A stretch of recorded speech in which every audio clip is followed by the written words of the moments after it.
Mesdames, Messieurs, bonjour. Nous sommes très heureux de revenir sur cette antenne, sur la 98.7 Océan FM ou 847 sur le bouquet Canal Horizon dans l'émission Océan Politique.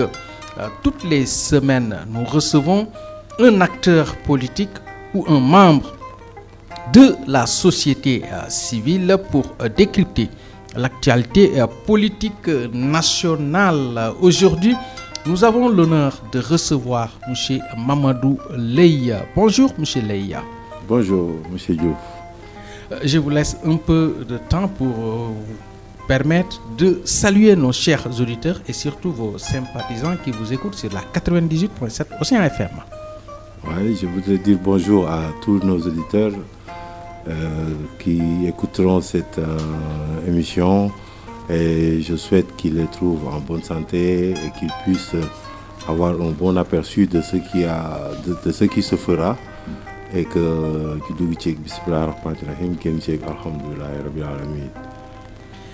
Alors, on passe automatiquement à la présentation de l'invité. Alors, qui est Mamadou Leïa? Il est polytechnicien, biologiste de formation. Il est également membre du cabinet du maire de Sicap Liberté, chef de protocole du président Tahirou Sarr, coordonnateur de l'Union Mom. Vous confirmez cette brève présentation, M. Leï? Tout à fait, M. Diouf, je confirme. Vous avez d'autres éléments à rajouter pour permettre à nos chers auditeurs de mieux vous découvrir? Oui, je voudrais tout d'abord saluer notre maire, Souleymane Kamara, dont je suis membre de son cabinet.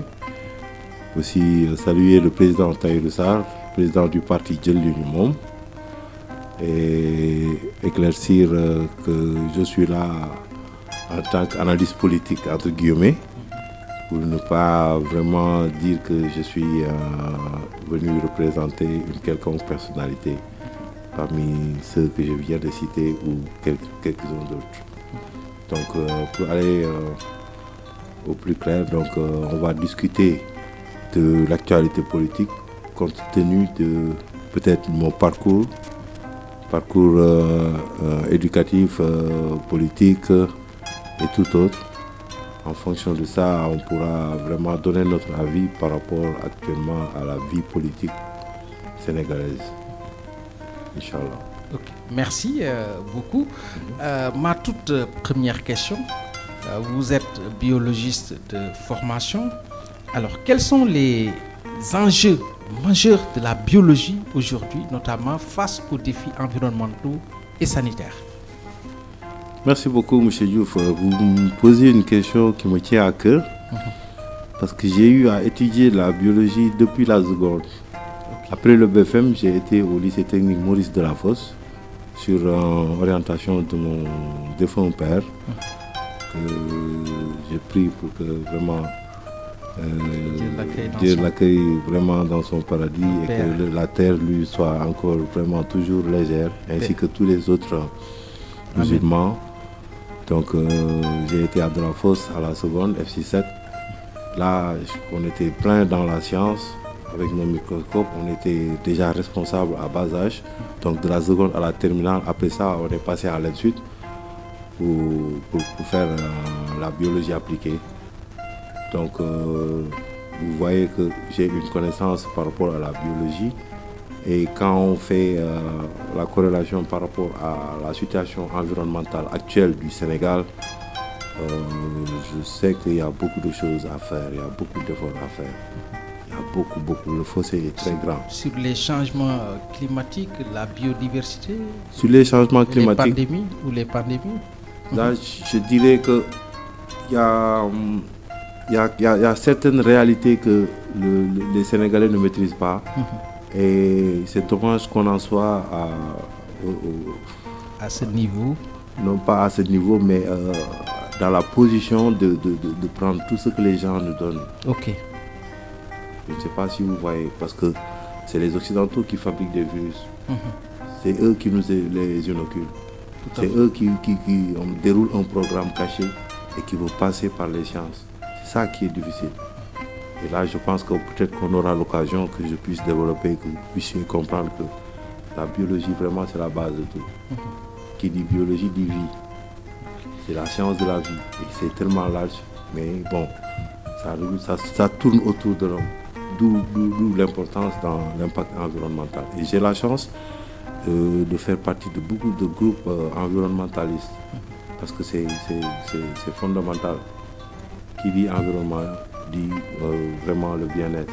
Si l'environnement est bien entretenu, les personnes sont en bonne santé. S'il y a un mauvais environnement, les personnes ne sont pas en bonne santé. Tout à fait. Ça, c'est évident. D'où le rôle de la science et faire que les maladies qui contaminent les personnes soient éradiquées. Mais on n'a pas cette autonomie. On est toujours dépendant. C'est cette dépendance qui freine notre avancement. Est-ce que les Sénégalais connaissent cette branche-là, la biologie? C'est un peu dommage. Une certaine partie connaissent la biologie et c'est dommage parce que dans les pays développés, ils prennent leurs enfants à bas âge pour les initier aux différents types de métiers. Tout à fait. Je ne sais pas si vous comprenez ce que je veux dire. Tout à fait. Normalement, on devait habituer les gens à manier les appareils de laboratoire. Tout cela explique le fait que dans le pourcentage des élèves qui choisissent les matières scientifiques, le pourcentage est très faible parce que c'est un tabou. Les gens se disent qu'est-ce qu'il y a dans les sciences. Quand ils voient les gens opérer, manipuler les matériaux, ils se disent que ça c'est autre chose, quoi. Ça ressort du domaine de l'imaginaire, alors que c'est réel. Je ne dirais pas que c'est bête et banal, mais c'est faisable. Et c'est accessible à tout le monde. On devrait en arriver à ce stade, mais on est toujours sous l'emprise, sous le dictat. On est toujours sous le dictat colonial. Oui, on se focalise beaucoup sur l'enseignement général et que le monde évolue, le monde bouge. Est-ce que maintenant l'enseignement doit être revu et essayer de le mettre avec les réalités modernes de ce monde? Le problème de l'éducation au Sénégal, c'est un problème très large et un problème qui date de très longtemps. Bon, le premier problème de l'éducation au Sénégal, c'est la langue de l'outil de travail, qui est la langue française. La langue française. Ça, c'est la première barrière de nos apprenants. Pourquoi vous dites que c'est la première barrière? Parce que tous les pays qui se sont développés utilisent leur langue maternelle. La personne qui apprend avec sa langue maternelle développe plus de connaissances et d'aptitudes que une personne qui doit prendre du temps pour apprendre la langue avec laquelle la personne va apprendre les technologies. Tout à fait. Donc c'est compliqué. Ça, c'est une réalité. C'est une réalité et on l'a imposé, c'est dommage. C'est dommage, c'est vraiment dommage. De la même façon, si on parle d'histoire, nous, à notre époque, bon, on avait les Molières et autres, c'est quand même dommage qu'on nous ait imposé ces figures historiques dont je respecte leur mémoire, mais j'aurais préféré que nos figures emblématiques, qui soient religieuses, voilà, scientifiques et tout autre, doivent pouvoir servir de repère à notre jeunesse pour leur dire qu'ils ont leur place dans ce monde, ils ont leur place dans ce pays, mais ce n'est qu'avec notre propre langue maternelle qu'on peut aller de l'avant. Tout en ne parlant pas encore du contenu de ce qui est proposé pour qu'on apprenne. Parce que nous aussi au Sénégal, pourquoi on fait partie des meilleurs en Afrique, et je dirais même dans le monde, c'est parce que l'apprenant sénégalais a un programme surchargé qu'on le donne. Très surchargé. Très surchargé, et en retour, il n'a pas de soutien. C'est la débrouille partout, à tous les niveaux, au primaire, au secondaire, jusqu'à l'université. C'est la débrouille.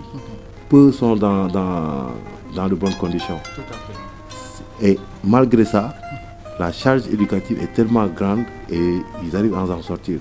Voyez-vous ces examens qui se sont passés, il y a beaucoup de mentions très bien qu'on a eues. Tout à fait. Et il y a aussi cette particularité de la région de Tambacounda qui sort de bons pourcentages de réussite. Tout ça, c'est quelque chose qu'on peut dire que c'est l'homme sénégalensis qui se manifeste ainsi. Ainsi, tout à fait. Voilà. Tout à fait. Malgré les incongruités. Parce que si vraiment ce qui est en train d'être dit est fait, on doit pouvoir aller de l'avant. Comment? En utilisant déjà notre langue nationale et notre langue maternelle, en adaptant les contenus par rapport à nos réalités. Pourtant, la Chine l'a fait, hein? Et elle a réussi ça. Mais c'est comme quelqu'un qui a sa maison et qui construit sa maison selon son goût. C'est différent de quelqu'un qui vient et tu lui dis ok, ça c'est ma maison, je veux que vous me la construisiez pour que je me sente à l'aise. Mais il va construire cette maison selon ses pensées, mais pas selon vos pensées. Et peut-être même au finish, vous pouvez entrer et vous dire oh le gars il pouvait me le faire comme ci ou bien il pouvait me le faire comme ça. Alors que si c'est vous qui le faites, vous n'allez pas de me dire que j'aurais dû le faire comme ça. Là, vous n'en tiendrez qu'à vous-même. Tout à fait. Ouais. Alors, restons toujours dans le domaine de la biologie. Alors, ma deuxième question, quels sont les domaines de recherche les plus prometteurs en biologie pour les années à venir? Le domaine le plus prometteur, c'est le domaine de la vaccination et les sérums et autres là. Parce que dans toute chose qui doit venir, il y a la vaccination pour prévenir.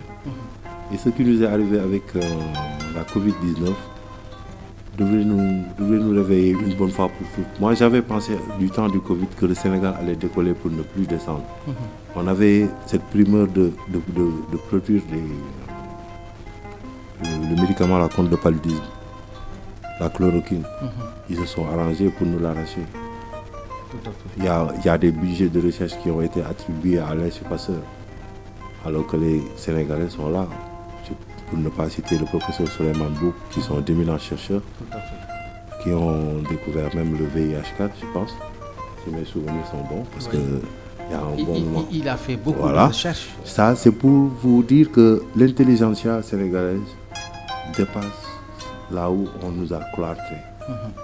Ça, même, je vous le dis.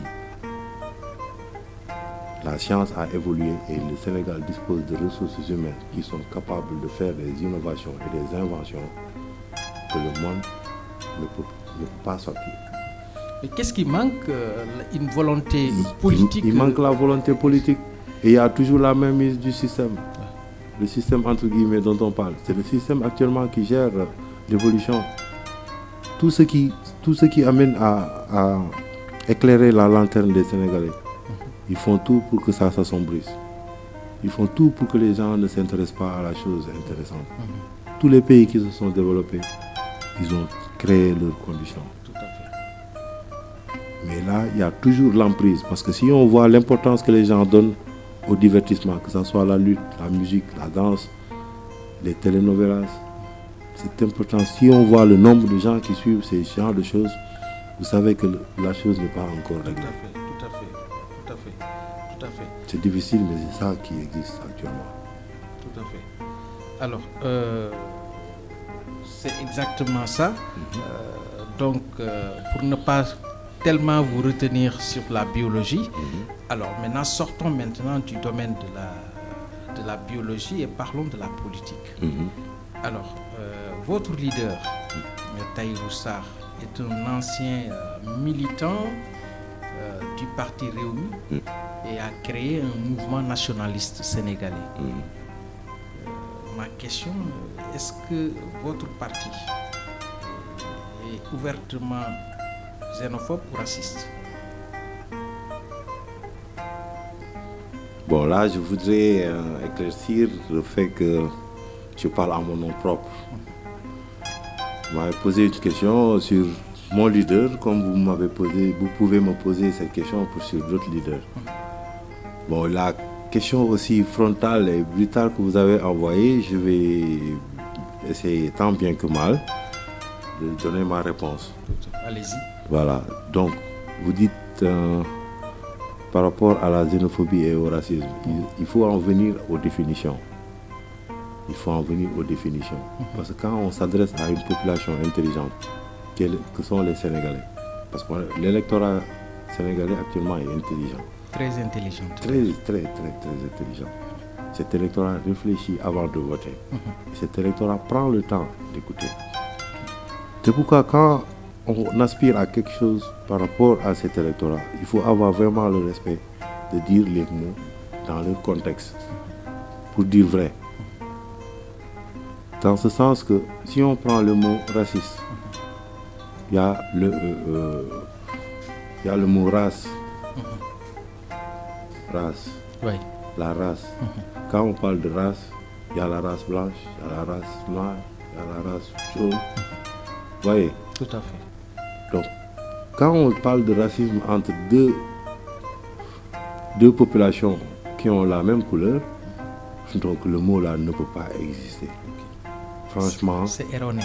C'est erroné. Il faut que les gens se respectent quand ils parlent aux Sénégalais. Il faut qu'ils prennent le temps de déchiffrer ce qui a été dit et ce que les gens veulent dire. Parce que même et c'est le moment d'éclaircir ça sur Océan FM 98.7 parce que ce parti nationaliste sénégalais dirigé par Tahirou Sarr a beaucoup marqué, surtout durant la campagne électorale des législatives passées.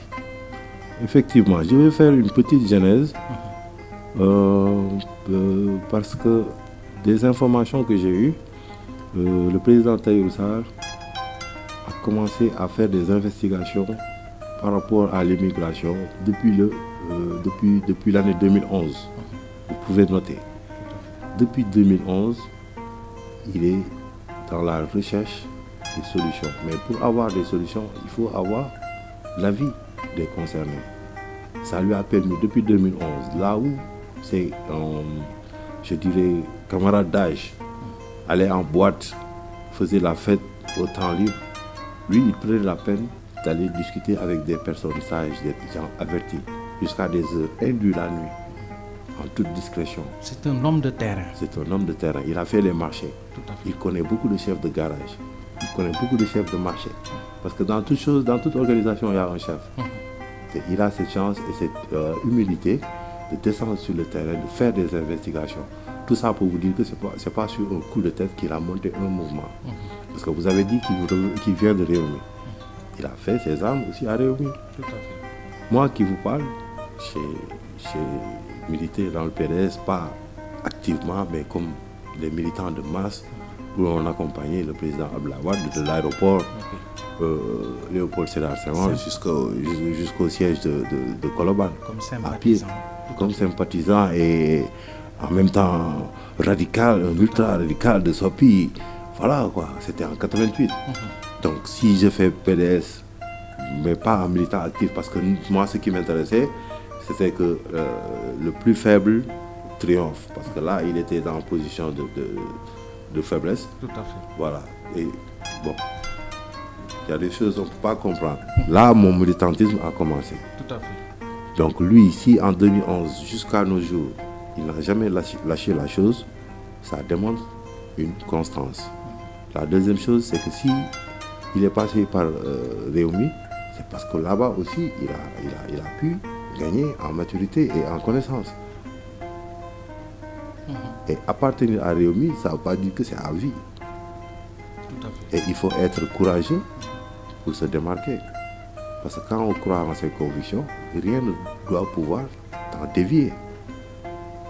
Quelle que soit la personne qui soit en face, si ce qu'il vous propose n'est pas en conformité avec vos principes, vous avez libre droit de faire chemin seul. Et ça, il faut avoir le courage de le faire. Et c'est toujours dans la dynamique de la constance. Donc le parti Jël Li Ñu Moom n'est pas venu comme ça d'un coup. La campagne législative s'est déroulée avec les moyens du bord, malgré tout ce qu'on a entendu, qu'on a été financé à gauche et à droite. là où on attendait d'avoir un petit montant pour avoir assez de carburant pour alimenter le seul camion sonorisé dont nous disposions. Voilà quoi, ça a donné ce résultat. Mais M. Ley, votre leader, l'honorable député Pape Tahirou Sarr, il a conquis le cœur des Sénégalais par son discours nationaliste, n'est-ce pas? Alors, en tout cas, vous étiez 7e position sur les 41 partis des coalitions en liste lors des du dernier scrutin législatif. Vous confirmez ça? Je confirme. Et bon, les gens pensent qu'on aurait même pu avoir plus que ça. Mais Dieu en a voulu ainsi. Et d'une part, c'est l'histoire qui s'est répétée. Il est entré avec le siège le plus fort reste. Alors, maintenant, il est devenu député. Il a décidé de mettre son mandat parlementaire au service exclusif du patriotisme intégral. Alors, là, qu'est-ce qui vous différencie de la vision du parti PASTEF? Ce qui nous différencie, je pense que ça a été dit actuellement, le nationalisme ne s'accommode pas avec le panafricanisme, économiquement parlant. Ça ne s'accommode pas. Mais côté patriotisme, on ne peut pas être nationaliste sans être patriote. Pratiquement tous ceux qui sont dans le parti Djeli Mom viennent de PASTEF ou ont voté pour la coalition Diomaye 2024. Ça, personne ne peut l'enlever. Mais on a vu que les intentions du président Bassirou Diomaye Faye, avec son premier ministre, le président Ousmane Sonko, sans une bonne politique migratoire, ce projet est voué à l'échec. Et tous les alliés en seraient comptables. Fût-il que c'est le président qui rend compte, mais la comptabilité incombera à tous ses alliés. Et quand on est allié vraiment pour le bonheur du Sénégal, on souhaiterait tous que le projet aboutisse. Tout à fait. Mais quand on voit quelque chose qui doit l'empêcher, qui peut l'empêcher et qui a empêché ça depuis nos indépendances en 1960 à nos jours, là on ne peut que être radical. Et c'est ça qui a amené que les Sénégalais ont épousé ce discours, parce que c'est un discours cohérent. Tout à fait. C'est un discours cohérent. Il a gagné la sympathie des Sénégalais, ce discours-là. Alors, votre parti politique est au service des aspirations du peuple, donc il y a des similitudes même avec le projet PASTEF, ça c'est sûr. Il y a des similitudes. Mais c'est ça qui a amené même une partie de la... que le président Tahirou Sarr ait rejoint la coalition Diomaye président. Parce que là, quand il avait voulu présenter sa candidature aux élections présidentielles de 2024, je l'ai entendu dire que le programme qu'il a, il le retrouve dans le projet de PASTEF. Et vu la situation politique qu'il a analysée, il sait que tout ce qui partira en compétition contre Ousmane Sonko perd son temps et son argent. Tout à fait. Il a fait l'option de ne pas jeter son argent comme ça et d'aller rejoindre la coalition. Un bon calcul. C'est pas, je ne dirais pas un bon calcul, mais il faut aussi reconnaître qu'il a parlé quand les gens ne pouvaient pas parler pour le projet. Tout à fait. Je ne sais pas si vous vous rappelez, si vos mémoires sont bonnes. Tout à fait. Moi qui vous parle, j'ai quitté PASTEF pour rejoindre les nationalistes. Parce que quand je l'ai entendu dire qu'il rejoignait la coalition Diomaye président, parce qu'il se retrouvait dedans, moi j'ai tout de suite dit ok, celui-là après le projet, les présidentiels, j'irai rejoindre les nationalistes, parce que c'est le combat qui vaille. Parce qu'on ne peut pas allumer plusieurs fronts à la fois. On était en train de faire respecter la constitution au président Macky Sall pour qu'il s'arrête aux 2 mandats et qu'il nous donne notre pays, qu'on le gère à notre manière, avec 2 propositions. La proposition du projet de PASTEF avait été la bonne que les Sénégalais avaient adoptée. Et il y avait eu tout type d'adhésion. Il y en a qui croyaient au projet, il y en a qui croyaient en l'homme, il y en a qui ont rejoint le projet pour combattre Macky Sall. Ils n'ont même pas cherché à comprendre que c'était quoi le projet. L'essentiel, c'était de dégager Macky Sall du Sénégal. Dégager Macky Sall et d'avoir notre propre souveraineté. C'est dommage que le panafricanisme, lors de nos combats, on n'en a pas entendu parler. Mais après ça, c'est devenu d'actualité. Et c'est quelque chose qu'on ne peut pas nier. Parce que là où je suis, j'aurais pu faire quelques calculs comme ça, mais peut-être les gens ne pourraient pas comprendre ce qu'on est en train de vouloir faire. Parce que quand vous voulez faire quelque chose, quand vous avez un programme, vous devez pouvoir dire comment vous comptez le réaliser. Et si dans ce que vous proposez, la constitution sénégalaise l'accepte, les religions révélées qui existent au Sénégal l'acceptent, je pense que je ne vois pas d'objection que ça puisse prospérer. Parce que les Sénégalais maintenant sont réfléchis. Ils savent ceux qui parlent pour leur bien-être et ceux qui parlent pour le bien-être de toutes les populations du Sénégal. Tout à fait. Alors, quel bilan dressez-vous des 15 mois ou bien 16 mois de gestion de Pastef au pouvoir, notamment sur le plan économique, social et institutionnel? On va aller point par point. Quels progrès ont été faits par rapport aux promesses de campagne, si vous voulez? Les promesses, il y a eu beaucoup de promesses. Il y a eu beaucoup de promesses. Est-ce que les promesses ont été tenues? Certaines promesses sont tenues, mais d'autres peut-être sont en cours de résolution. D'autres risquent de ne pas vraiment se concrétiser. Et c'est comme ça la vie. Pourquoi? C'est comme ça la vie, parce que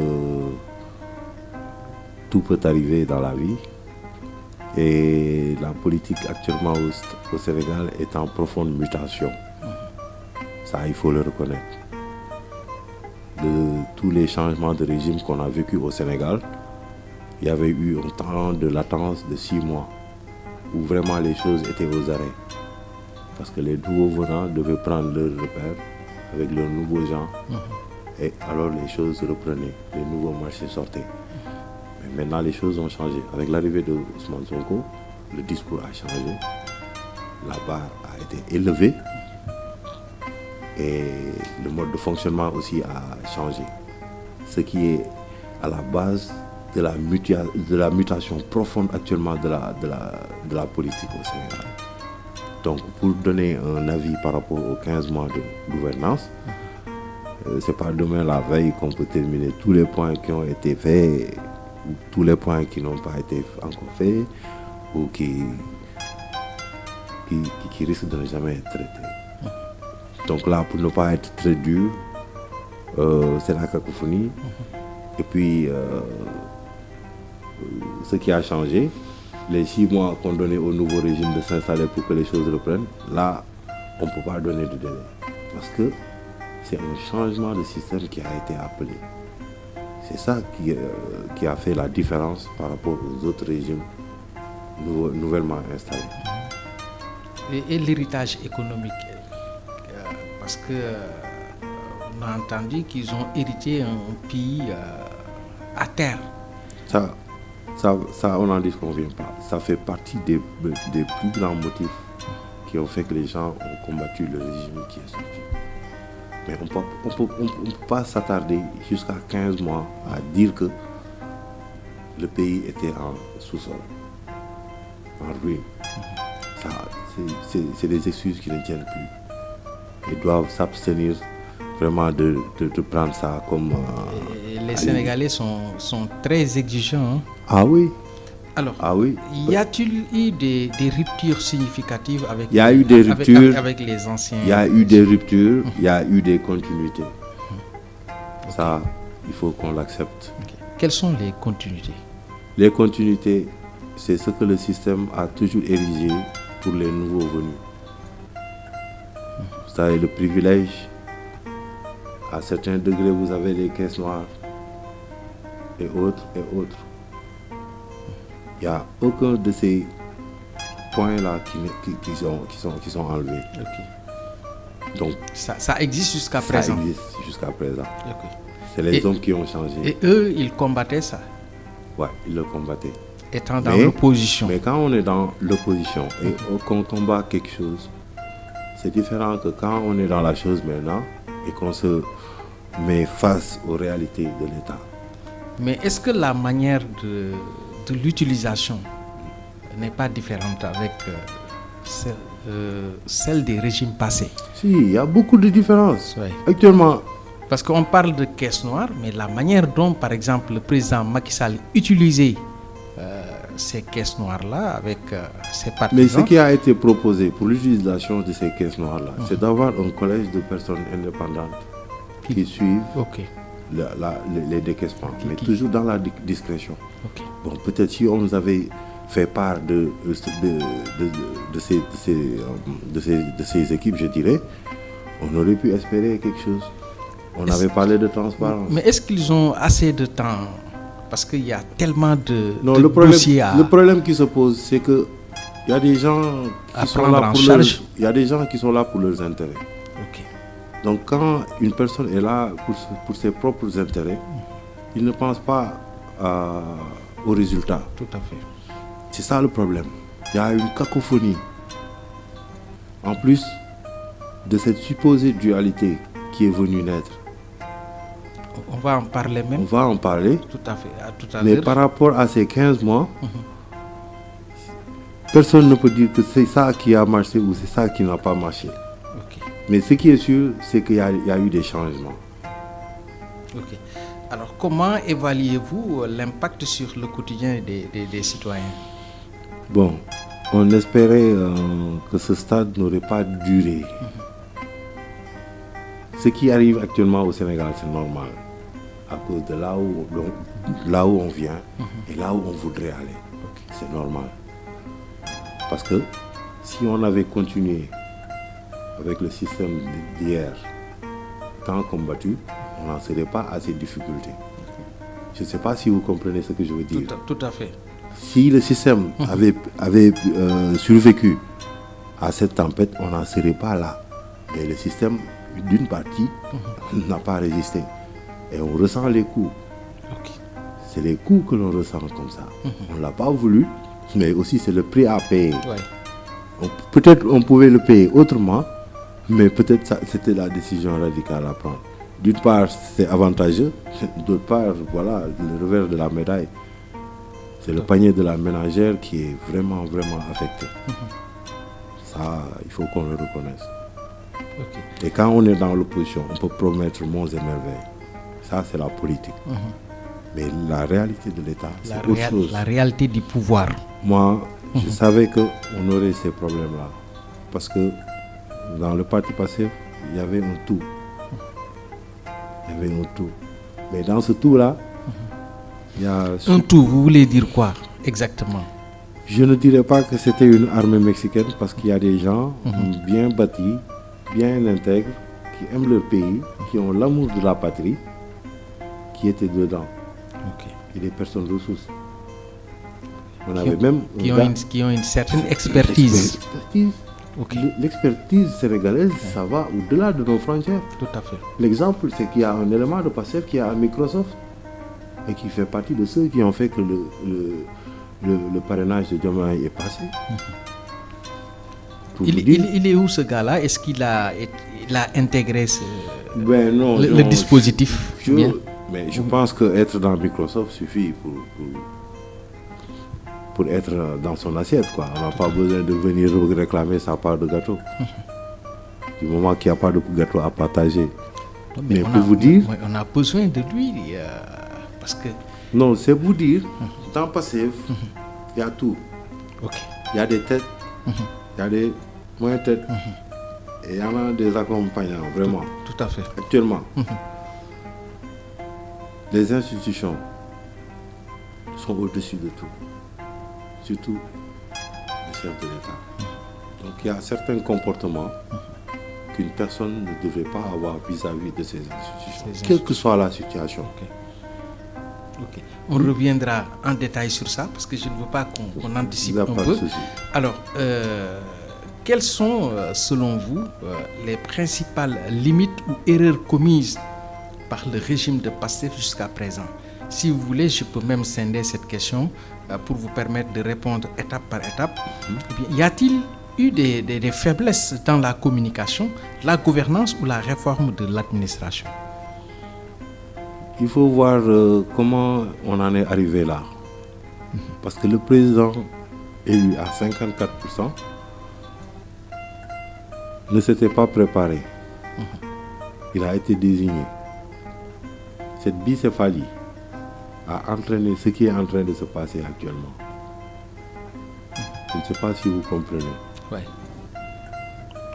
Cette bicéphalie a entraîné ce qui se passe aujourd'hui. Est-ce que vous pouvez expliquer de manière beaucoup plus claire cette bicéphalie-là? Par rapport à ce qui a été dit, comme quoi que certains journalistes le disent d'ailleurs, que Diomaye n'était pas le candidat de Sonko. C'était le président Habib Sy qui était le candidat de Sonko pour une présidence de transition de 2 ans. Ok. Ça, je ne sais pas si vous avez déjà entendu ça. Certains le disent. Certains le disent. Mais est-ce que c'est la vraie réalité? Non, actuellement, on parle sur les éventualités. Ok, d'accord. Je ne sais pas si vous comprenez. Pour qu'on puisse comprendre la base de ce qui arrive actuellement. Et que les Sénégalais sont sur le qui-vive et ne savent pas où donner la tête. Ok. Je vous laisse continuer. Allez-y.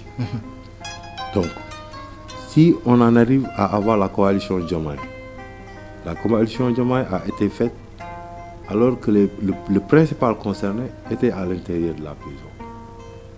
Qui a décidé de cette coalition? Qui a formé cette coalition? Cette coalition qui a amené à la victoire du président Diomaye Faye avec 54%. Il a été désigné par Ousmane Sonko. Vous voyez, il y a le problème de légitimité. Donc on comprend. Tout à fait. Je ne sais pas si vous voyez. Je vois. Et là, la différence entre le président Diomaye Faye et le président Habib Sy, c'est que avec le président Habib Sy, on aurait dit aux Sénégalais clairement que si le président Habib Sy est élu, ce sera pour 2 ans. Ce sera une présidence de transition. Okay. Et on organisera des élections. Et pourquoi ce changement-là brusque?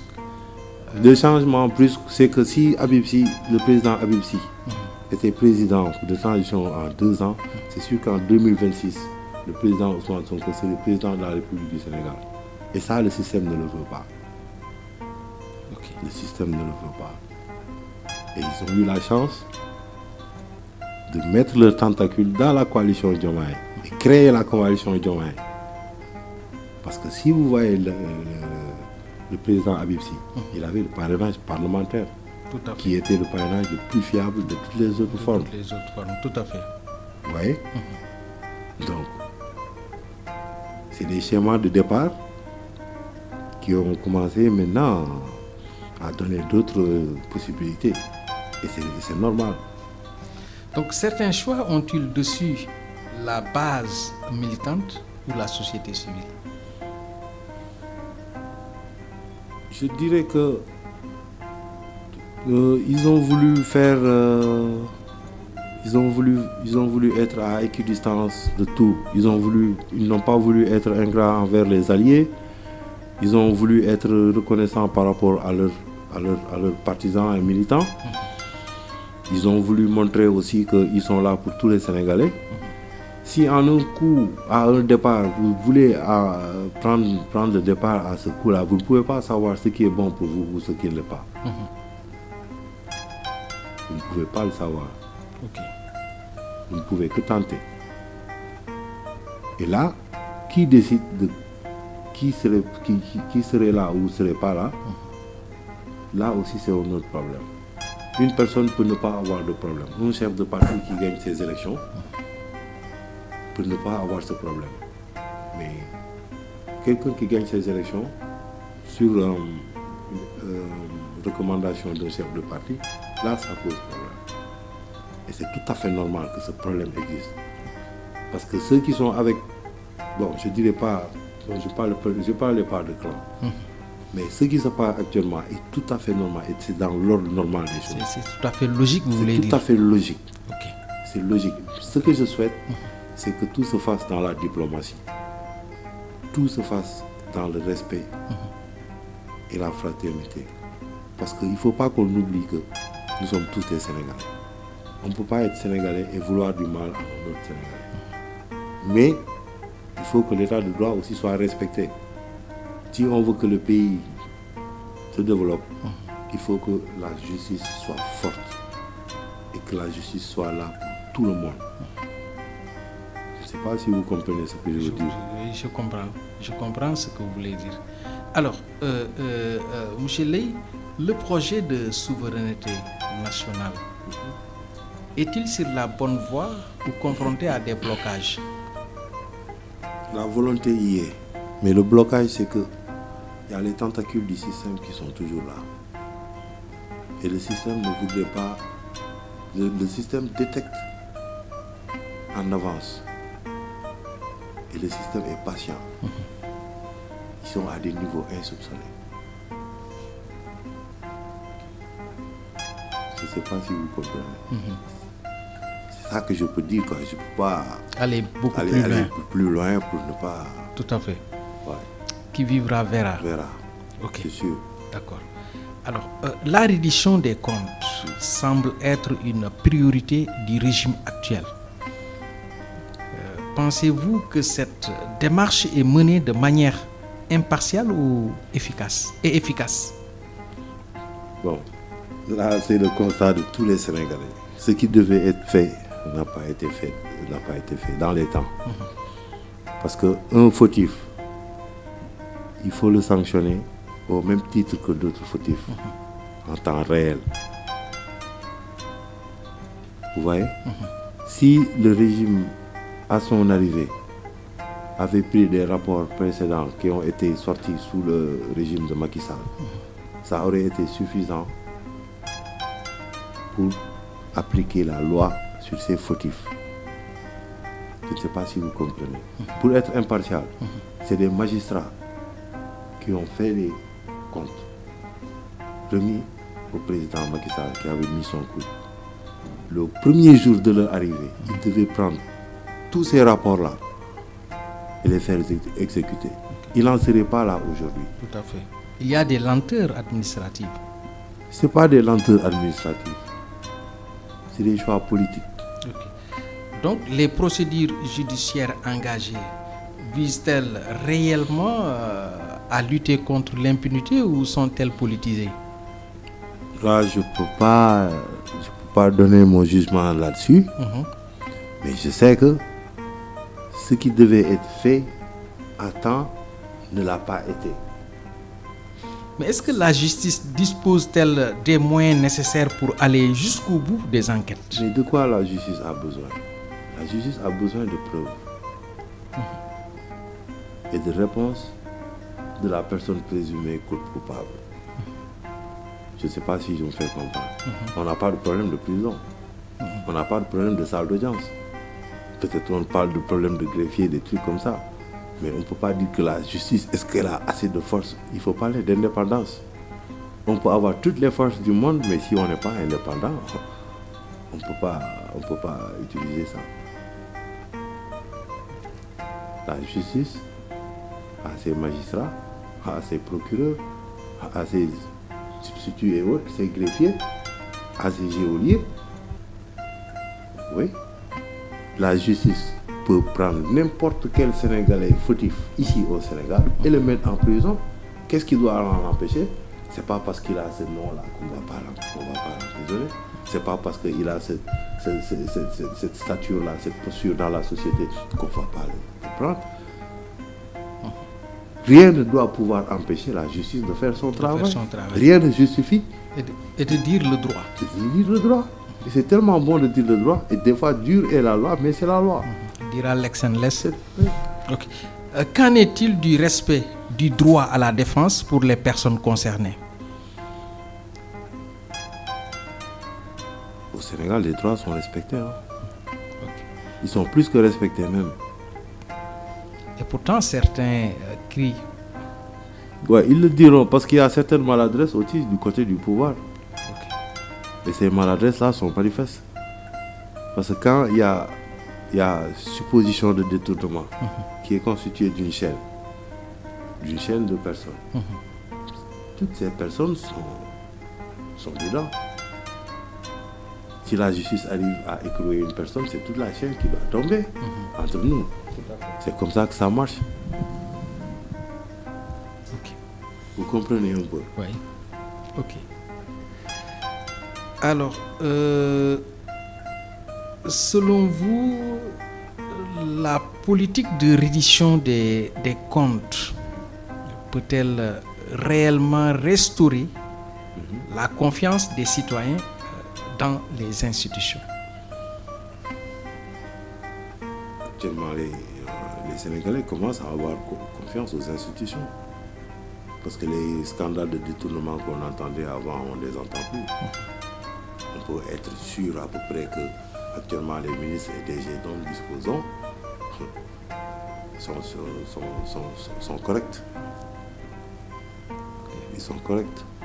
Donc là, la reddition des comptes devrait être quelque chose que la justice s'occupe et laisser le paysage médiatique à d'autres sujets qui intéresseraient le développement du pays. Je ne sais pas si vous me faites comprendre. Tout à fait. Tout à fait. La reddition des comptes occupe le paysage médiatique de façon à empêcher une couverture de l'évolution du développement économique du Sénégal. Le Sénégal devrait en être à un point où tout ce qui concerne la justice chère avec ses magistrats, on n'en parle pas. Et l'État a fait son travail. L'État a fait son travail dans tous les autres domaines. Parallèlement. C'est là aussi le rôle des journalistes devient important. Parce que si les Sénégalais en sont dans le sensationnel jusqu'à présent, c'est parce que c'est ce que leur offrent les médias. Okay. Aujourd'hui, on te dit que tel politicien a un problème dans son couple. Demain, on te dit qu'il a un tel problème dans la vie. C'est des futilités qui n'intéressent pas les Sénégalais. Et il y a même des médias qui utilisent des personnes pour mettre à terre tout ce que le gouvernement est en train de faire également. Est-ce que c'est des médias responsables également, ça? Ça, c'est le rôle de l'État. Quand on a des organes de régulation, on doit mettre tous les médias au même niveau, au même pied d'égalité et avertir. Quand le Premier ministre dit que ses membres boycottent certains médias, donc ça veut dire que le mal est profond. Bon, là, c'est une affirmation que je ne comprends pas et que je trouve que ça n'a pas sa raison d'être. Pourquoi vous dites ça?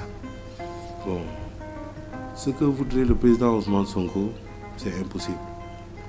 On ne peut pas avoir le manteau de président de parti, avoir le manteau de Premier ministre et vouloir à chaque fois enlever le manteau de Premier ministre, mettre le manteau de président, dire ces choses politiques et ne pas vouloir que les gens réagissent par rapport à sa posture de Premier ministre. Lui, il peut dissocier les manteaux, mais les Sénégalais n'en feront pas cette distinction. Quand le manteau du Premier ministre est plus lourd que le manteau de chef de parti, parce que là, ça représente la République, ça reflète la République. On ne devrait pas à dire que tel organe, on n'ira pas là-bas, il ne faut pas y aller. Je regrette, mais ça, c'est ma perception. Donc, comment interprétez-vous la sortie publique de Ousmane Sonko critiquant ou recadrant le président Bassirou Diomaye Faye? S'agit-il là d'une divergence passagère ou d'un début de rupture politique? Bon, ce que vous ne savez pas, c'est que dans les sorties médiatiques du président Ousmane Sonko, ce qui est dit dans ses interventions et ce qui voudrait être fait sont diamétralement opposés. Pourquoi vous le dites? Le fait qu'il ait parlé de cette manière-là, les gens ne voient que superficiellement ce qu'il a dit mot pour mot. Mais derrière ce qu'il a dit, c'est des choses que les gens ne peuvent pas maîtriser. Vous en maîtrisez quelque chose? Non, c'est pas que j'en maîtrise quelque chose, mais j'ai l'habitude d'analyser les discours du président. Est-ce que vous pouvez nous éclairer les lanternes un peu sur ça?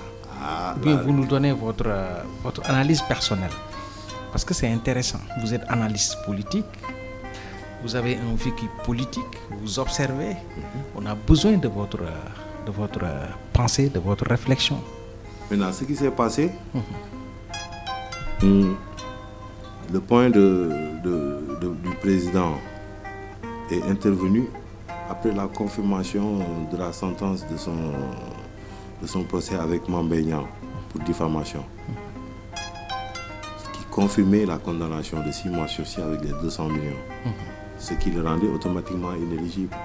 Tout à fait. Et ça, c'était le rôle de la magistrature d'infirmer ou de confirmer la sentence. Mais s'il y a une indépendance de la magistrature qui a fait que, entre collègues magistrats, ils ont vu que tout s'est déroulé dans les règles de l'art et qu'ils confirment la sentence. D'une part, le président Ousmane Sonko verrait que le président Diomaye a laissé faire. Et si le président Diomaye a laissé faire, c'est en conformité avec la rupture qui a été appelée. Et cette rupture incluait l'indépendance de la justice. Mais est-ce que ça l'arrange? Ça arrange qui? Le Premier ministre. Mais ça ne l'arrange pas. Quand on confirme une décision de justice qui t'exclut l'élection pendant 5 ans, ce qui veut dire que même en 2029, il ne sera pas candidat. Juridiquement parlant, là où on en est. Okay. Mais c'est dommage, même les militants de Pastef, les inconditionnels de Sonko, ne savent pas que ce qui est fait là est fait. Il faut une réouverture de procès, je ne sais pas quel subterfuge pour qu'on sorte une nouvelle décision qui puisse le rendre éligible. Et c'est là où le bas blesse. Oui, mais à un certain moment, il disait que maintenant, tous les dossiers de confirmation sont sur ma table. Alors, il n'avait peut-être, étant dans l'opposition et que Mame Mbaye Niang était dans une position favorable, alors il ne disposait pas de moyens pour mettre à la disposition de la justice ces preuves. Maintenant, ces preuves sont là. Est-ce qu'on ne peut pas encore revoir ça juridiquement? Le problème avec Mame Mbaye Niang, c'est très simple. Au tout début, il n'y avait qu'un pré-rapport. Ce pré-rapport n'a même pas été signé. La personne qui était censée signer ce rapport est décédée avant la signature. Ok. À partir de là, même si un rapport existe, le pré-rapport, je dirais, parce qu'il n'y a pas de rapport qui soit sorti. Il n'y avait que le pré-rapport. Mais je vous dis, des informations que nous avons dans le temps, si le DG c'était Jean-Pierre Dieng ou quelque chose comme ça, quand le pré-rapport était terminé, Dieu a fait qu'il a rendu l'âme avant de signer ce pré-rapport. Et un pré-rapport non signé ne peut pas être divulgué. C'est là la source du mal. Je ne sais pas si vous comprenez. Je comprends. Parce que moi je ne me fatigue pas. Hein. Quand je connais la cause là, les effets qui viennent là, je ne vais pas perdre mon temps là-dessus. Tout à fait. Et c'était tout à fait compréhensible. En temps de combat, on peut toucher à tout pour vraiment aguicher. Mais des fois, ça ne passe pas. Et ça peut te suivre pendant longtemps. Il n'y a pas un autre moyen de remettre ça en cause? De remettre quoi en cause? Il a déposé un mandat d'arrêt. Pardon, un rabat d'arrêt, pardon. Vous m'excusez. Et ce rabat d'arrêt a été rejeté. C'est ça la décision définitive? Oui. C'est définitif pour vous? Non, pas pour moi. Mais de Juridique. ce qui a été expliqué juridiquement, moi je ne suis pas juriste, mais ce qui a été dit, c'est que toutes les voies de recours ont été épuisées. Ok. Donc, juridiquement, la décision, le sort du fichier électoral pour 5 ans. Et là, Et au-delà de 5 ans, au-delà de 5 ans, il peut revenir. il peut revenir. Mais ce sera trop tard parce que les élections de 2029 se seront déroulées sans lui. Ce qui serait dommage. que les élections sans Ousmane Sonko... Non, mais si on voit votre ancien leader, Abdoulaye Wade, vous l'avez dit au tout début de l'émission, mais Wade a résisté pendant 26 ans avant de venir au pouvoir. Oui. Alors pourquoi pas lui aussi? Et les temps ont changé. Ils sont en train de gouverner. Alors je pense que s'ils réussissent leur pari, là ils peuvent éventuellement revenir et devenir président de la République. Pourquoi pas aussi? C'est la politique, chez les... C'est la politique, c'est pourquoi c'est compliqué. Parce que le président Ousmane Sonko, tel que je le connais... Pourquoi vouloir coûte que coûte devenir président de la République du Sénégal? Il faut prendre le temps de faire son temps. D'autant plus que le passé est au pouvoir. Parce que les Sénégalais sont pressés. Les Sénégalais sont très très pressés. Peut-être que le temps que prend le président Diomaye Faye ne l'arrange pas. Il pourrait prendre son temps, son tempo. C'est un problème de rythme. Mais on comprend. On comprend. Okay. C'est un peu compliqué, c'est un peu délicat. Mais c'est comme ça. C'est comme ça. Okay. Et vu son radicalisme, le système en a fait son ennemi numéro 1. Et le système ne cessera de combattre le président Ousmane Sonko. Parce que Ousmane Sonko n'arrange pas le système. Quels que soient les résultats que puisse donner une gouvernance du président Ousmane Sonko, le système n'acceptera pas qu'il puisse subsister. Ça, c'est vous qui le dites. Alors, maintenant, il y a l'ancien président du Sénégal, Macky Sall, refait surface. Alors, il dit pour faire face à Sonko, il faut être clean et prêt à se battre. Alors, Macky lance la jeune garde sur Diomaye et Sonko. Vous en dites quoi? Bon, lui, le président Macky Sall a appris à connaître les Sénégalais durant son magistère. Je dirais même vers la fin de son magistère. Okay. Il a compris trop tard la manière de penser, la manière de faire des Sénégalais. C'est pourquoi il ose pouvoir aujourd'hui conseiller aux gens. Parce que s'il a fait la genèse de son combat contre Sonko, là il s'est rendu compte que d'abord pour combattre Ousmane Sonko, il faut être clean. C'est là où j'accepte grandement. C'est ça qui a amené le problème actuellement au Sénégal. Parce que les gens qui veulent s'opposer à Ousmane Sonko ne sont pas clean à 100%. Okay. Vous prenez 100% des politiciens, 98% traînent des casseroles. Au vu et au su de tout le monde. Mais ici au Sénégal, il y a des gens qui font dans le Nyakidjom. Il y en a beaucoup. Il y en a beaucoup. Tu détournes 1 milliard, tu te mets devant les télés et les radios à vouloir donner la morale aux Sénégalais. C'est ça qui nous retarde. Et c'est ça le problème du président Diomaye avec Sonko. Ils ont une opposition qui n'est pas clean en totalité. Il n'y a qu'une partie qui est clean, l'autre ne l'est pas. Et l'autre qui n'est pas clean est plus intelligente que l'autre qui est clean. Je ne sais pas si vous comprenez. Je comprends bien. Macky Sall, il a connu la chose trop tard. Pourtant, il a été averti au tout début. Macky Sall, ce que tu fais là, il faut arrêter. Tu vas me battre, mais tu vas laisser beaucoup de plumes dans ce combat. C'est des jeux de mots qui ont été faits et il faut être à un niveau d'analyse pour comprendre. Parce que là où Macky Sall s'est entêté, c'est là où il devait lâcher prise pour que tout le monde soit en paix. Mais là aussi, le système n'avait pas aimé que Sonko soit devant. L'objectif final du système avait été d'écarter Ousmane Sonko, de prendre un autre. Parce que l'état d'âme d'Ousmane Sonko est supposé ne pas être dans d'autres gens. Tout à fait. Vous avez compris. Mais le président Diomaye, c'est autre chose. C'est autre chose.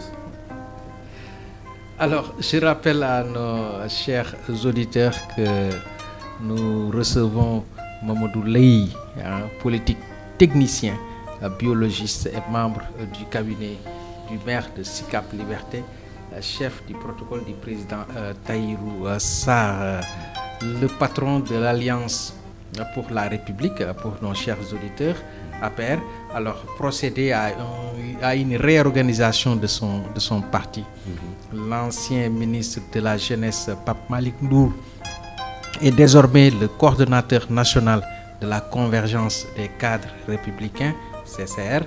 Aminata Gueye assure la coordination de la Chambre des élus républicains. Amidou Anne est nommé à la tête de la cellule analyse et prospective CAP. Pape Mao Diouf, Mam Mariam Thiam Babou, Mam Gueye Diop et Saourou Sen désignés porte-parole adjoint du parti. Alors là, c'est une nouvelle relance. En tant que politicien, vous dites quoi? La paire qu'on croyait désorganisée, inexistant. Bon, René. Il peut plus renaître. Dans cette reconfiguration politique. Il peut plus renaître. Vous croyez? C'est impossible. Ils ont les moyens. Ils ont les moyens, mais ils n'ont pas l'essence.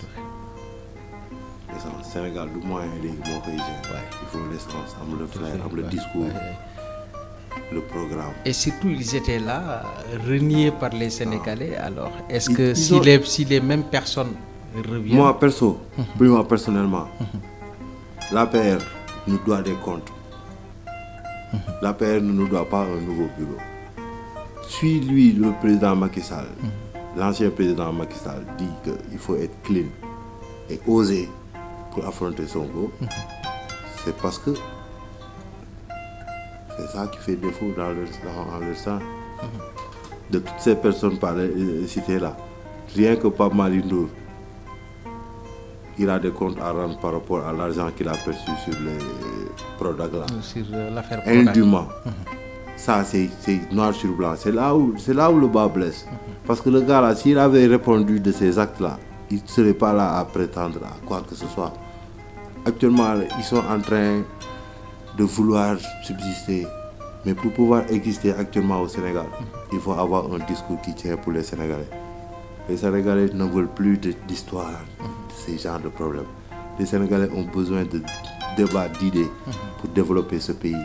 Les Sénégalais ont besoin de débats d'idées pour compenser les pertes qu'on a subies avec les régimes précédents.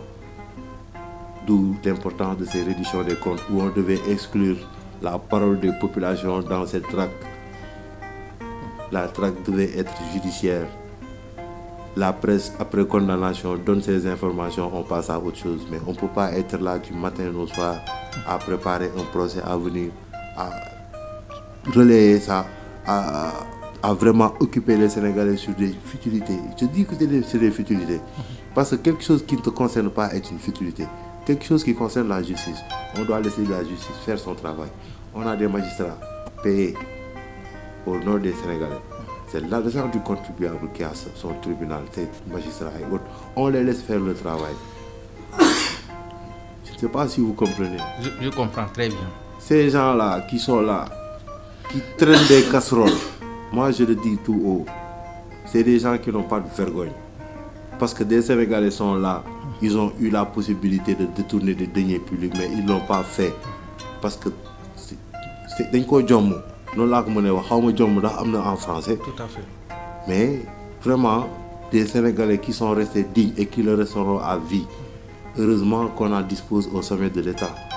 C'est pourquoi on a un État sénégalais extrêmement fort. Quel que soit le type de régime qui gouverne, il restera un État entier et très très fort.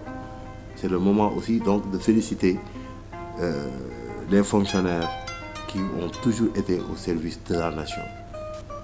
Il y a beaucoup de fonctionnaires qui avaient la possibilité de mettre la main sur des deniers publics. Ils ne l'ont pas fait. C'est le moment de les féliciter. Et c'est de ces gens-là qu'on a besoin. c'est de ces gens-là que le Sénégal a besoin. Mais ce n'est pas de ces gens-là qui ont détourné des miettes, qui ont commencé un début de vie de nabab. Et qui veulent revenir. Je ne sais pas qu'ils veulent revenir, mais les robinets sont fermés. Ils ne reviendront plus.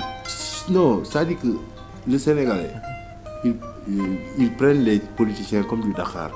On te prend une fois, tu donnes le goût et puis c'est fini. Tu ne peux plus en revenir avec le même goût. On te rejette tout à fait. Quand tu commences ton déclin là, c'est à vie. Avec cette reconfiguration politique là. Oui. Parce qu'on a vu beaucoup de partis traditionnels qui disparaissent, ou bien qui n'existent plus Actuellement, pratiquement. le rôle de l'État devrait être de diminuer les partis intéressantes qui existent. Ça, il faut oser le faire. On ne peut pas être dans un pays de 18 millions de personnes avec plus de 300 partis politiques. Et tout le monde sait que les partis politiques là, ce qu'il y a en dessous. Peut-être le dialogue va éradiquer tous ces points-là nébuleuses sur... Non, le fondement de nos dialogues, les fondements sont un peu biaisés. Parce que quand on voit des anciens qui ont été là depuis les temps de Senghor et qui sont toujours dans nos prédestinés, on ne peut pas avoir foi en ces dialogues. Un dialogue sincère et français entre des Sénégalais dignes, jeunes. Parce que l'avenir appartient à la jeunesse. Tout à fait. Aucun avenir appartient aux vieillards. Et avec l'accession au pouvoir du président Diomaye Faye, l'espoir est permis. L'espoir est permis et doit être permis. Ok. Alors, l'on me signale que le temps est presque terminé. Une toute dernière question. Est-ce qu'on a une forte opposition présentement au Sénégal? On ne peut pas avoir une forte opposition pour le moment. Il n'y a pas d'opposition. Et celui qui voudrait qu'il soit leur opposant est pour le moment leur allié. C'est qui? Ah là, je garde la réponse. Je laisse aux auditeurs deviner. Voilà. Ok. Voilà. Monsieur Mamadou Leye, votre dernier mot. Bon, mon dernier mot, c'est souhaiter vraiment que le Sénégal traverse cette période. Ce sera très très difficile, mais espérons que ça ne perdure pas. Que Dieu fasse que nos leaders s'entendent, que Dieu fasse que les choses changent, tu peux y changer. Il faut que les gens changent, il faut qu'on arrête les calomnies, il faut qu'on arrête les mauvaises intentions. Il faut qu'on s'aime. Ça, c'est fondamental. On en est arrivé à ce point-là. Les temps sont très très très très durs et même féroces. Donc, damay ñaan yàlla rek émission bi ñu koy déglu ñëpp mu fekk leen ci jàmm lu ci baax ñu xam ne borom bi la lu ci tëng tamit xam ne suñu matadi la donc loolu laay def di jaajëfal tous nos auditeurs di jaajëfal sénégalais yi di la jaajëfal aussi yow ci sa invitation bi et je vous félicite sur ça. Merci. Merci beaucoup. Tout le plaisir est pour nous. Alors, je rappelle à nos chers auditeurs que nous recevions M. Mamadou Leye, qui est polytechnicien, biologiste et membre du cabinet du maire de Sicap Liberté, chef de protocole du président Tahirou Sarr. Merci à nos chers auditeurs. Merci également à Souleymane Ly, le technicien qui arrange toujours cette émission. Merci également au directeur de la radio Abdoulaye Diop. Votre ami Abdou Diouf vous a présenté cette émission. On vous donne rendez-vous dimanche prochain pour un autre invité.